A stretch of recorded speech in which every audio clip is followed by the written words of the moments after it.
ધારીના ખીચા ગામે દાતાશ્રીઓ અને સરપંચની મહેનતથી એક ગામને શોભાવતા ગેટનું ઉદ્ઘાટન કરાયું છે। ગામના વતન પ્રેમી દાતાશ્રીઓ જયસુખભાઈ કરકર અને જયંતિભાઈ કરકર દ્વારા ગામના વિકાસ માટે ગેટ નિર્માણ માટે 8.11 લાખનું દાન આપવામાં આવ્યું હતું।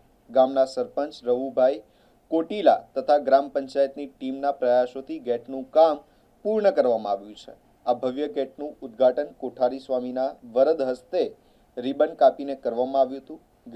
કાર્યક્રમમાં ગામના આગેવાનો, ગ્રામજનો અને મહાનુભાવો મોટી સંખ્યામાં ઉપસ્થિત રહ્યા હતા। આ ઉપરાંત ભારત સરકારના સ્વચ્છતા અભિયાન અંતર્ગત ગ્રામ પંચાયતને ફાળવવામાં આવેલી ઇલેક્ટ્રિક રિક્ષાનો પણ પ્રારંભ કરવામાં આવ્યો હતો। ગામમાં કચરાનું યોગ્ય સંચાલન થાય અને શેરીઓ સ્વચ્છ રહે તે માટે હવે દરરોજ શેરી કચરો એકત્રિત કરવા માટે આ ઈ-રિક્ષા દોડાવવામાં આવશે। આ અંગે સરપંચ રવુભાઈ કોટીલાએ જણાવ્યું હતું કે ગામને સ્વચ્છ, સુંદર અને સુવિધાસભર બનાવવા ગ્રામ પંચાયત સતત પ્રયત્નશીલ છે। હું ખીસા સરપંચ રવુભાઈ કોટીલા।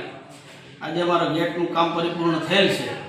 દાતા જયસુખભાઈ કરકર, જયંતિભાઈ કરકર એમણે જે મારી માથે વિશ્વાસ મૂક્યો અને અમને 8,11,000 રૂપિયા દાન કરી અને મેં ગેટની જવાબદારી લઈને ગેટ ઊભો કર્યો અને આજે એનું ઓપનિંગ ધારીના સ્વામિનારાયણ મંદિરના સાધુ કોઠારી સ્વામીના હસ્તે ઓપનિંગ કરી અને આ ગેટનું સ્વાગત કરેલ છે।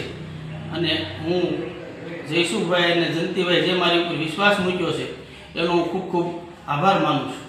બીજું કે આજે સરકારશ્રીના ધ્યેય પ્રમાણે ઈ-રિક્ષા કચરાની કે જે પ્રદૂષણ ન થાય એ માટે ગાંધીજીનો વિચાર હતો, એના વિચાર ઉપર મોદી સાહેબે ડીઝલ રિક્ષા નહીં પ્રદૂષણને કારણે જે રિક્ષા ઇલેક્ટ્રિક રિક્ષા આપેલ છે અને કચરો જે વેરાય નહીં એવું ગાંધીજીનો ધ્યેય હતો। એ ધ્યેય ઉપરાંત સરકારે અમને રિક્ષા પંચાયતને આપેલી છે અને ડસ્ટબિન આપી ઘેરે ઘેરે ડસ્ટબિનની વિતરણ કરી અને આજે રિક્ષાનું ધારીના સ્વામી કોઠારી સ્વામીના હસ્તે અને પંચાયતના સરપંચ તરીકે હું હાજર રહી અમારી પંચાયતના ઉપસરપંચ બોડીના સભ્યો, ગામજનો, મિત્રો હાજર રહી અને એનું અમે ઓપનિંગ કરી અને આજે અમે આનંદની લાગણી અનુભવીએ છીએ।